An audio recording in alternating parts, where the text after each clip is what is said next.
Good evening आप सभी को। आज हम लोग मीन मीडियम मोड जो चैप्टर जिसका एक वीडियो पहले ही बन चुका है वो आप लोग उसमें सारे ऑब्जेक्टिव क्वेश्चंस को अच्छे से पढ़े होंगे। आज हम लोग उसी का कुछ लॉन्ग क्वेश्चंस को देखेंगे।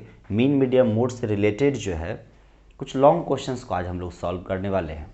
ठीक है, तो आप लोग इस चीज़ का फ़ायदा उठाए कि बहुत ही बेहतरीन क्वेश्चंस आपके सामने आ रहा है और ये क्वेश्चंस बिहार बोर्ड में कई बार पूछा जा चुका है। ठीक है ना, तो इसीलिए इस क्वेश्चंस को हम लोग अच्छे से सीखेंगे। ये सभी क्वेश्चंस जो आज हम लोग सीखने वाले हैं वो रिलेटेड है हमारा एनसीईआरटी बुक से। क्लियर है? तो चलिए पहला क्वेश्चन आपके सामने है कि एक टेबल दिया डाटा दिया हुआ है और कहता है क्या इसका माध्यिका 28.5 है, 28.5 दिया गया है। तो इसमें x और y जो कि बारंबारता में x और y जो खाली है उसको बताना है कि x और y क्या होगा यहाँ पे। क्लियर है? तो माध्यिका ज्ञात करने के लिए हमको सबसे पहले इसका एक टेबल बनाते हैं। तो जो क्लास इंटरवल का इसका एक सॉल्यूशन हम लोग पढ़ने वाले हैं। जो क्लास इंटरवल है वो क्या है? 0 से 10 है, 10 से 20 है, 20 से 30 है, 30 से 40 है, 40 से 50 है, 50 से 60 है। सही है? और उसका फ्रीक्वेंसी क्या दिया हुआ है? बारंबारता क्या दिया हुआ है? 5x 20 15 y and 5। और बात करेगा टोटल फ्रीक्वेंसी का तो वो कितना दिया है? 60। जहाँ पे हम लोग माध्यिका के रूप में इसको हम टोटल फ्रीक्वेंसी को n मानते हैं, n से रिप्रेजेंट करते हैं। क्लियर है? चलिए, अब सबसे इम्पॉर्टेंट क्या है कि जब क्लास इंटरवल दिया रहता है तो उस कंडीशन में जब हम माध्यिका ज्ञात करना चाहते हैं तो उसके लिए हमारे पास जो फॉर्मूला है वो फॉर्मूला क्या है? तो वो फॉर्मूला है m = l plus n/2 minus CF/F। इसको आप ब्रैकेट में रखेंगे इनटू में h। ब्रैकेट में रखने का रीज़न क्या है बच्चे? कई बार क्या होता है कि इसको अगर मिस्टेक से कई बच्चे अगर ब्रैकेट नहीं देंगे तो आपको क्या लगेगा, ये अगर लाइन यहाँ से यहाँ तक आ गया तो वो l को ऊपर में प्लस कर देते हैं, जबकि इस लाइन का सिर्फ n/2 माइनस CF/F के साथ है। तो ये बाय जो है सिर्फ इसके साथ बाय में है, तो गलती से भी ये l के साथ में बाय को नहीं जोड़ना है और h बाहर है। ठीक है, तो इस पर ध्यान देना है, इसीलिए फॉर्मूले में मिस्टेक नहीं होनी चाहिए। कई बार जो है ये फॉर्मूला ही हमारे लिए ऑब्जेक्टिव में क्वेश्चंस बन जाता है। उसमें क्या करता है कि आपको n/2 CF में से किसी को खाली कर देता है, यहाँ पे फिल इन द ब्लैंक्स कर दिया जाएगा, ऑप्शन में दे दिया जाएगा, वहाँ से एक ऑब्जेक्टिव क्वेश्चंस बन जाता है। तो आपको ये याद रखनी है। इनमें अगर सभी सिंबल्स के बारे में बात करें तो L क्या है हमारा? L है हमारा माध्यिका वर्ग की निम्न सीमा। N क्या है? टोटल जो है फ्रीक्वेंसी है, कुल बारंबारता है। और CF क्या है? जिसको हम लोग कम्युलेटिव फ्रीक्वेंसी कहते हैं। वो क्या होती है? तो जो माध्यिका वर्ग होगी उसी माध्यिका वर्ग के ठीक पीछे वाली वर्ग की संचयी बारंबारता। क्लियर है? तो यहीं से हमको एक चीज़ ध्यान देना है कि हमको इस डेटा में संचयी बारंबारता भी फाइंड करनी है, ज्ञात करनी है। दूसरी चीज़ F क्या है हमारा? ये है माध्यिका वर्ग की बारंबारता, जो माध्यिका वर्ग होगी उसकी बारंबारता। और H क्या होगी? तो उस माध्यिका वर्ग की लंबाई होगी। तो माध्यिका ज्ञात करने से पहले अगर देखें तो सभी सिंबल्स के टर्म में एक चीज़ कॉमन है, इम्पॉर्टेंट है, वो है माध्यिका वर्ग। तो सबसे पहले हमको माध्यिका वर्ग पता करना होगा कि इस डेटा में इस पूरे जो है वर्ग अंतराल में कौन सा माध्यिका वर्ग है। रियल में कहे तो माध्यिका वर्ग जो होगी उन्हीं के बीच में हमारा माध्यिका आंसर होता है। जिस भी वर्ग अंतराल के बारे में बात करेंगे उसी वर्ग अंतराल के बीच में क्या होता है? उसकी माध्यिका होती है। तो यहाँ सबसे पहले हमको पता करना होगा माध्यिका वर्ग। तो जनरली जो माध्यिका वर्ग पता करने का तरीका है वो तरीका क्या है? तो हम लोग क्या करते हैं, टोटल जो बारंबारता होता है n/2 वो करते हैं हाफ, टोटल बारंबारता का हाफ करते हैं। तो 60/2 आता है जो कि 30 होता है। अब एक चीज़ देखते हैं कि इस 30 को हम लोग F में नहीं देते हैं, हम लोग कहाँ देखेंगे इसको, हम लोग इसको संचयी बारंबारता में देखेंगे। तो हमको सबसे पहले बारंबारता का डेटा को संचयी बारंबारता से कैसे रिलेट करेंगे वो सीखना है। तो पहली बात यह है कि हम लोग पढ़े थे माध्यिका तो हमेशा बीच का वैल्यू होता है, मध्य वैल्यू होगा। तो जब मध्य वैल्यू होगा तो इस डेटा में जब बारंबारता हमको अलग अलग मिलती है तो उस कंडीशन में बीच में कभी छोटा मान है कभी बड़ा मान, मतलब कहने का अर्थ हुआ कि यहाँ पे 20 टाइम्स में कोई भी होगा कोई चर मान, यहाँ 15 होगा, यहाँ पे 5 है। तो इस तरह करके अल्टरनेट जो दिया हुआ है ये पहचान है बारंबारता का।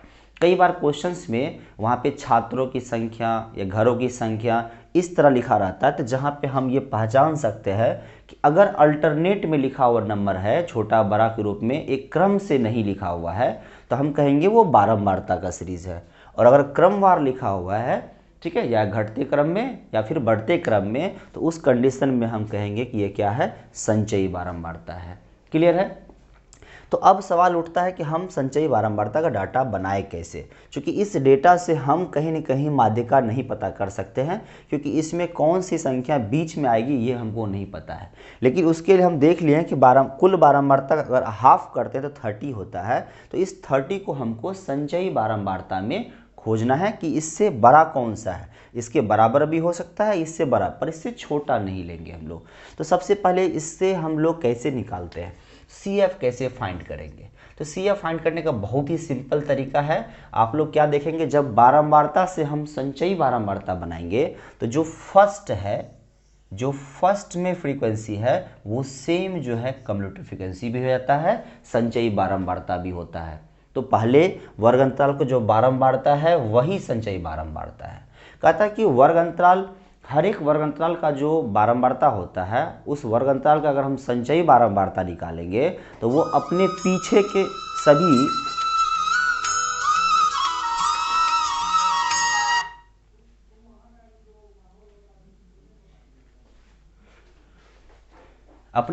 के सभी जो है बारंबारताओं का कुल योग होता है। तो अगर हम इस वर्ग अंतराल का जो है पहले वर्ग अंतराल का हम निकाले, पहले वर्ग अंतराल का कहीं ना कहीं अगर हम संचयी बारंबारता निकालेंगे तो इसके पीछे कोई बारंबारता सीरीज नहीं है, तो इसका मतलब हुआ कि इसकी संचयी बारंबारता 5 ही होगी।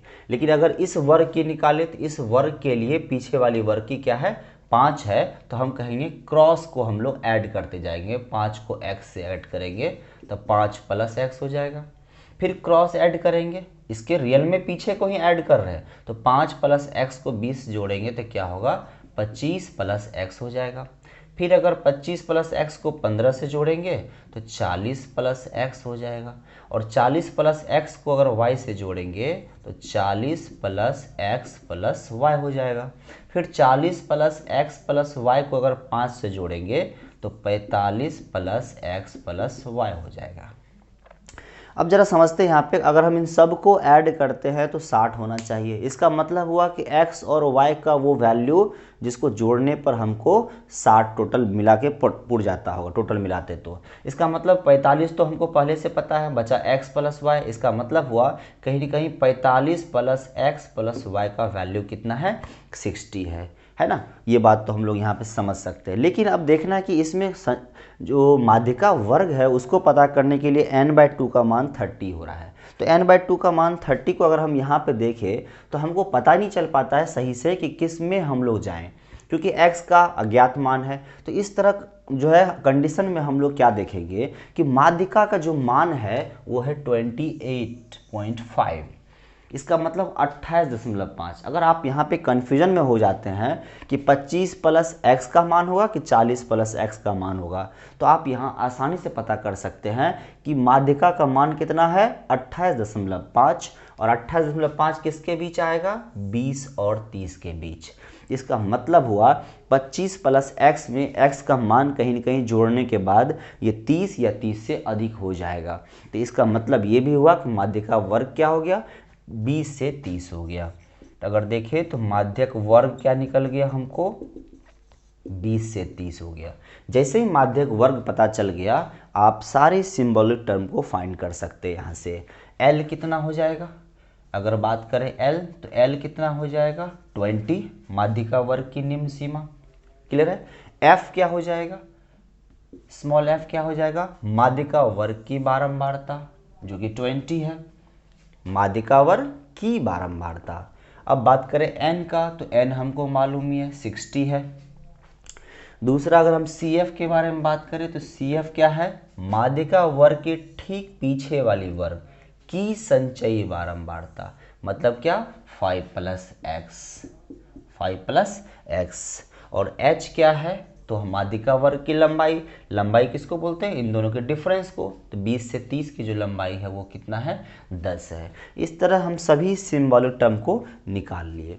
अब अगर देखें तो सबसे पहली बात तो यहाँ से, चूँकि हमको पता है कि x और y दो अज्ञात राशि है, इसका मतलब निश्चित है यहाँ पे दो इक्वेशंस बनेगा जिनमें किसी एक के वैल्यू को हम दूसरे में पुट करके बना सकते हैं इस तरह। तो हम लोग यहाँ अगर देखें तो पहला जो कंडीशन हम ये कह सकते हैं कि क्या 45 plus X plus Y equal में 60 होता है। यहाँ से एक रिलेशन निकाल सकते हैं, 45 plus X plus Y equal कितना, 60 होना चाहिए। इसका मतलब हुआ कि ये हमको मालूम चल गया कि x प्लस वाई कितना होगा, 60 minus 45, that is x plus Y equal to 15। इसको हम इक्वेशन फर्स्ट मान के चलेंगे, ठीक है। अब हम लोग जो दूसरा इक्वेशन यहाँ फाइंड करेंगे वो कहाँ से होगा, तो माध्यिका के फॉर्मूले से हम फाइंड करेंगे। तो माध्यिका का जब फॉर्मूला हम अप्लाई करते हैं तो हम ये देखते हैं कि L का वैल्यू कितना है, 20 है, प्लस n/2 डायरेक्ट भी हम पुट कर सकते हैं, n/2 का वैल्यू हमारे पास पहले से मालूम है 30 है, तो हम 30 पुट कर सकते हैं। एक गलती बच्चे यहाँ पे होता है, अगर आप माइनस साइन लेते हैं और गलती से आप CF का वैल्यू 5 प्लस एक्स पुट कर देते हैं तो आपका क्वेश्चंस गलत हो सकता है, क्योंकि माइनस के बाद जब भी हम कोई वैल्यू पुट करेंगे तो उसका साइन बदल जाता है। अगर आप ऐसे नहीं लिखेंगे डायरेक्ट तो एक बार आप ब्रैकेट में रख सकते हैं, चाहे तो आप इस तरह ब्रैकेट में एक बार लिख सकते हैं और सेकेंड स्टेप में आप ब्रैकेट हटाएंगे तब जाके ये माइनस प्लस माइनस हो जाएगा। या फिर अगर हम डायरेक्ट सॉल्व करें तो हम बस इतना करेंगे, ये प्लस को हम माइनस बना देंगे, क्लियर है। और बाय में क्या है हमारा, स्मॉल f कितना है 20, और इनटू में क्या है h, तो h का वैल्यू हमको क्लियर क्वेश्चन में दिया हुआ है, यहाँ पे मिल चुका है 10, है ना। तो जो हमारा माध्यिका है वो कितना है 28.5। आप देख रहे हैं यहाँ 20 प्लस में है, इसको हम चाहे तो इधर लाके माइनस में कर सकते हैं। फिर इक्वल में क्या आएगा, 30 में से 5 जाएगा तो 25 माइनस एक्स, बाय में कितना 20 और इनटू में कितना 10। आप यहाँ पे अगर माइनस करें तो 8.5 बचेगा, सही है। इक्वल कितना होगा 25 माइनस एक्स, आप चाहे तो यहाँ 0 कट कर सकते हैं, बाय में क्या आ जाएगा 2 से अगर मल्टीप्लाई करें तो 8.5 इंटू 2 कितना होता है 17, इक्वल क्या होगा 25 माइनस एक्स। तो आप x को इधर ला सकते हैं और 17 को इस साइड ला सकते हैं। तो अगर माइनस एक्स इधर आया तो प्लस, इक्वल में 25 प्लस 17 इधर जाके क्या बनेगा माइनस 17, और अगर माइनस करेंगे तो आपको x का वैल्यू कितना आ जाएगा 8 आ जाएगा। और जब x 8 आ जाएगा तो आपको पता है कि x प्लस वाई मिलके कितना होता है 15 होता है। तो x प्लस वाई मतलब 8 प्लस वाई इक्वल कितना 15, तो y इक्वल कितना 15 माइनस 8 दैट इज 7। तो x का आंसर आपको 8 आ गया और y कितना हो गया 7 हो गया, और दोनों मिला के 15 होना था। क्लियर, आपको समझ में आ गया होगा। तो यहाँ पे दो अज्ञात राशि से रिलेट है, आप इसको आसानी से समझेंगे। तो सबसे एक चीज़ सीखना मिला यहाँ पे कि आप बारंबारता से संचयी बारंबारता निकाल सकते हैं, और अगेन संचयी बारंबारता से आप बारंबारता भी निकाल सकते हैं, ठीक है ना। अगर आप f से CF निकालते हैं, जैसे f से अगर हम CF निकालेंगे, मान लेते हैं 2 है 5 है 3 है 4 है, तो आप क्या करेंगे, बस फर्स्ट का फर्स्ट लिखेंगे, सेकेंड को क्रॉस में प्लस करेंगे तो क्या हो जाएगा 7, फिर इसमें प्लस करेंगे, ठीक है ना, तो कितना हो जाएगा 10, फिर इसमें करेंगे तो 14। इस तरह आप आसानी से क्या निकाल लिए, f से CF निकाल लिए। अगर आप CF से f निकालना चाहते हैं तो आप अगर यही CF लिखे 2, 7, 10, 14, तो इसमें क्या करना है, सेम फर्स्ट का फर्स्ट रहेगा और अगेन सेकेंड में से फर्स्ट को माइनस करेंगे, नेक्स्ट में से प्रीवियस को माइनस करते जाएंगे।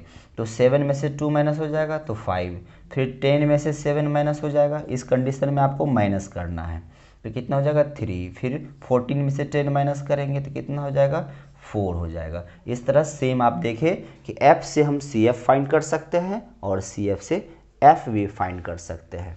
क्लियर है, समझ में आ गया होगा आप सभी को। चलिए तो देखते हैं फिर नेक्स्ट क्वेश्चन जो है अगले वीडियो में। Thank you.